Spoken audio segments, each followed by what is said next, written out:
कभी भी turn table heavy use करो।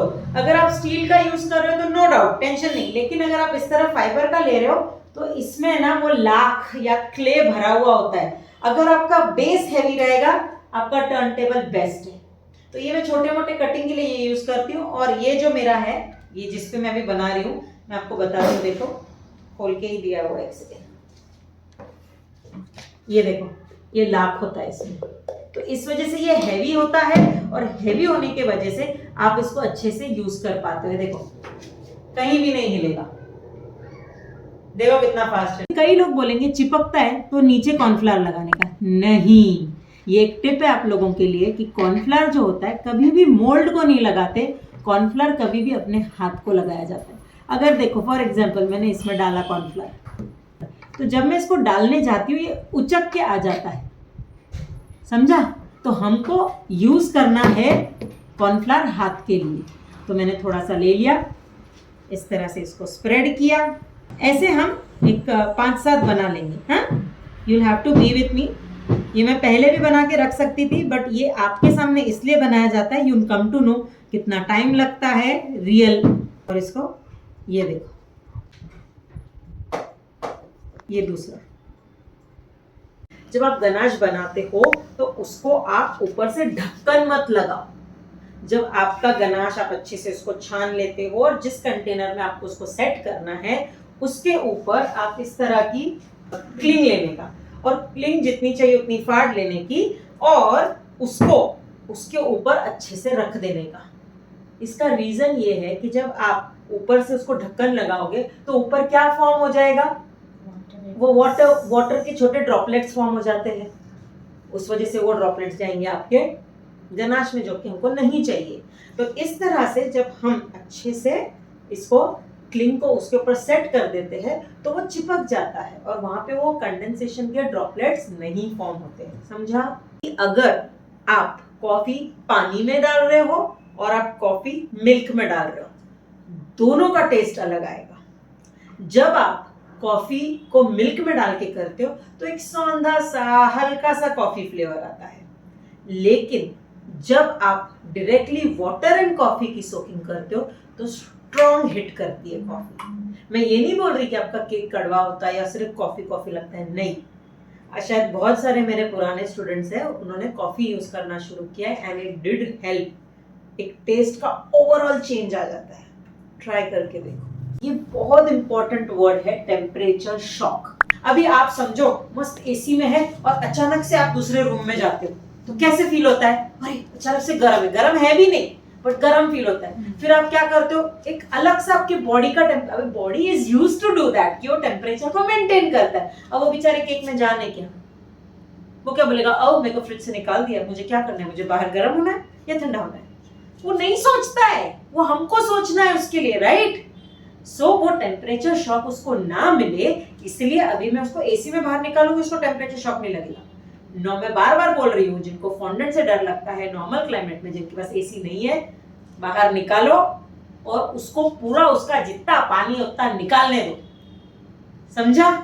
और उसके बाद फॉन्डेंट चढ़ाने का। ओके, हमेशा इतना याद रखो कि आपकी जो क्रीम है ये पूरी ठंडी होनी चाहिए, गरम या रूम टेम्परेचर वाली बिल्कुल क्रीम नहीं बनेगी। और आप बोलोगे ठीक है गरम तो हो गई, अब क्या करूं? ये एक टिप दे रही हूँ, टिप्नोपीडिया दे रही हूँ, याद रखो। अगर ये क्रीम आपकी गर्म हो जाती है, गलती से आप बाहर रख देते हो और टोटली रूम टेम्परेचर पे आती है, मौसम का उससे कोई लेना देना नहीं फिलहाल, हाँ मैं आपको क्रीम के स्टेट की बात कर रही हूँ, और फिर आप जाके उसको फ्रिज में रखते हो, वो नहीं बनेगी। वो फूल के आएगी लेकिन वो मूस कंसिस्टेंसी की बनेगी, ये याद रखना। तो अगर गलती से बाहर रह जाती है तो try not to waste your time in beating it कि भाई वो फूल कर बन जाएगी क्योंकि अभी तो ठंडी हो गई, नहीं। हाँ, फेटी हुई क्रीम है आपकी, अच्छे से विप की हुई है, थोड़ी देर बाहर रह गई, रूम टेम्परेचर आ गया, फिर जाके आपने अगर रख दिया फ्रिज में और फिर बीट किया तो वो हो जाएगी, पर ये नहीं होगी। तो हमेशा याद रखो this should be cold. Okay, सके उतना ऐसे स्पेसर्स के ऊपर 1 टियर तक का ही प्रॉपर केक रखो, 1 किलो तक, that is more better for the stability.